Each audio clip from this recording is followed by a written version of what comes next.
The Federal Reserve, the head of the globalist snake, increased interest rates as most analysts expected, sending the US dollar higher against its counterparts. The Fed has been barking for 1 year now, making a lot of noise and taking no action. After a long delay and no grounds to make any change, the Fed decided to increase rates at the last possible moment of 2016. You came here for the truth, so let me unveil that for you. Let's talk about the Federal Reserve's increase today, keeping that as our main focus, beginning with this article out of CNBC. A few points that I want to make here.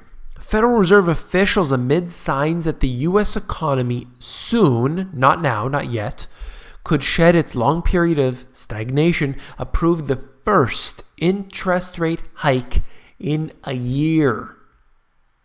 And it said that it foresees, check this out, 3 more increases next year.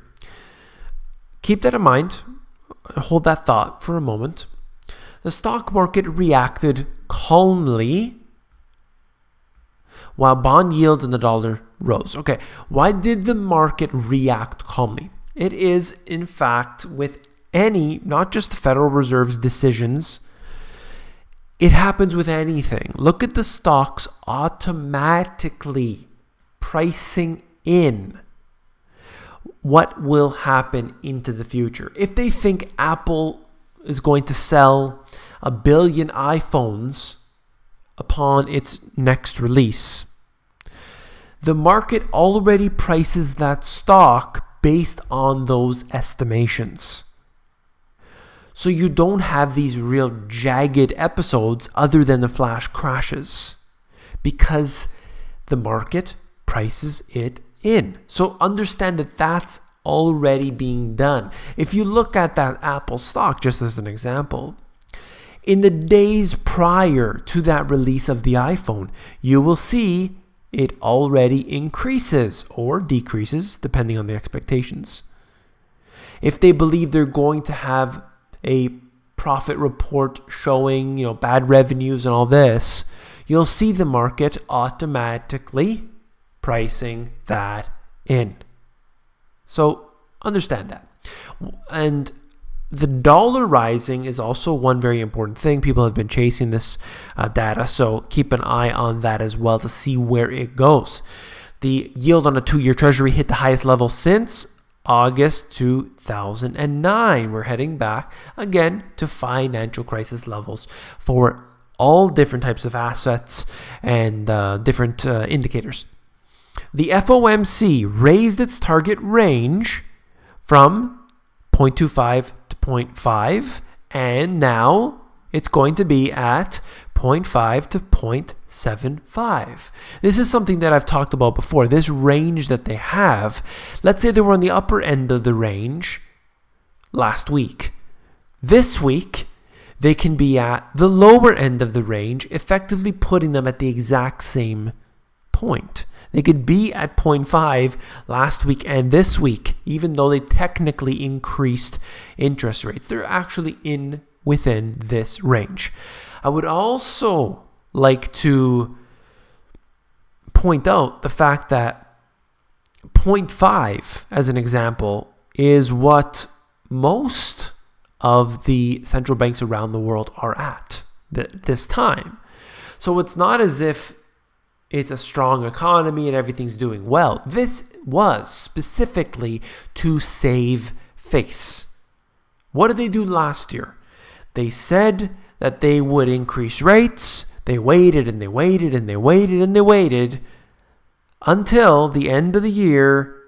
They had to save face. They increased at the absolute minimum, 0.25. And here we are, 2016, the same thing happened again. I'll get into that more in a moment. The committee also approved a 0.25 point increase in the discount or primary credit rate from 1% to 1.25. Big deal. All right, the US dollar hit its highest level against a basket of major currencies in nearly 14 years after the Federal Reserve increased rates for the first time this year, signaling a faster pace of increases in 2017. Not going to happen. The dollar index hit 102, the highest level since early January 2003, after the U.S. Central Bank raised its target federal funds rate by 25 basis points and projected 3 rate hikes next year from 2 as of September. We'll see if this happens. I mean, it certainly could. However, we have major issues that could occur. The national debt. Think about this for a second. As they increase interest rates, the national debt is becoming more and more unpayable as a result. They're already too far in debt. They can't get out of it. But here they are. The Fed's last rate hike was a year ago when it increased rates from the zero lower bound reached during the 2007-2009 financial crisis. All right. Now, moving on here, the FOMC cited realized and expected labor market conditions and inflation in increasing its benchmark rate a quarter percentage point, according to the statement. Projections show the central bankers expect 3 quarter-point rate increases in 2017. All right, 3 quarter-point increases in 2017, putting them significantly higher from where they were back at the end of 2015. Will they go there? We'll have to see that for ourselves. But let's take a trip back into memory lane.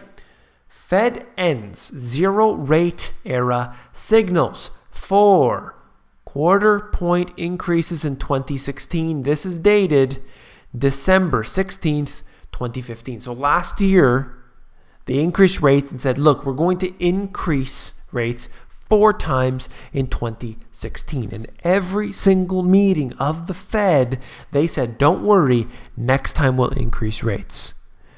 Don't worry, next time we'll increase rates. And here they are at the very last meeting in December. Fine, okay, we'll increase rates. And they did so at the absolute minimum. How many times do we have to listen to this? They drag it on and on and on. And the truth is that the economic indicators for them to increase rates weren't there. But they did so, as I said, to save face. All right, let's look at this. Moving on, switching gears.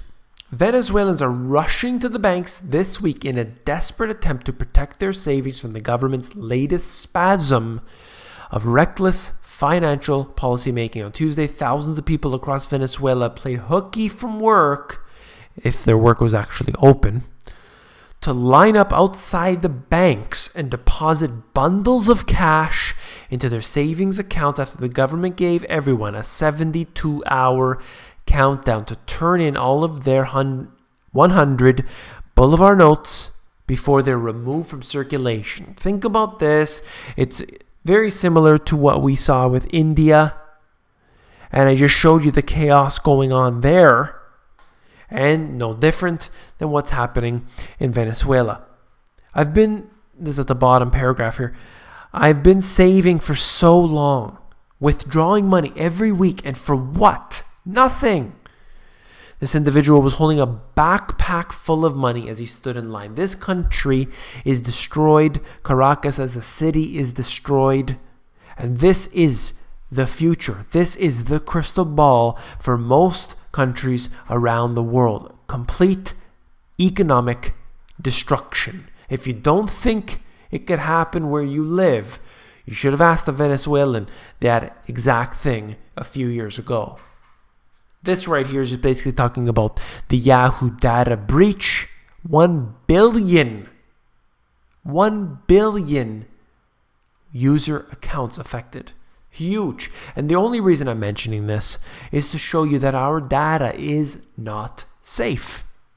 When the government takes all of our data, the NSA, and they database everything, our license plates, facial recognition everywhere. They got fingerprints. They have our phone calls. They have our emails. They have our text messages. They have our IMs. They have everything we're doing.